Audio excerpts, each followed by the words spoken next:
Со 1,5 милиони евра владата ќе се бори против аерозагадувањето, односно за поквалитетен воздух.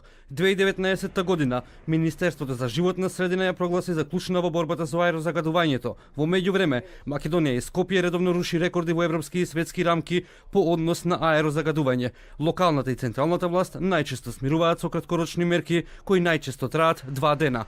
Во Струмица од вчера на сила се препораките и мерките против загадувањето, а истите стапија во сила и во Тетово. Во Скопје, Министерството за животна средина чека да се надмине прагот на PM10 честички за да се активираат. Таткото на градот Скопје вели дека прават напори за намалување на аерозагадувањето, но потенцира ефектите ќе се почувствуваат на подолг временски период.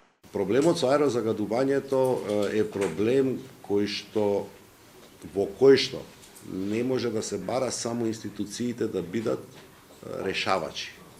Институциите треба да предводат со мерките кои што ги превземаат. Јас кажав на неколку наврати во текот на оваа сезона, само градот Скопје како институција во интервентниот дел, во акутниот дел, има превземено 27 мерки кои што претходната градска администрација не ги превземала.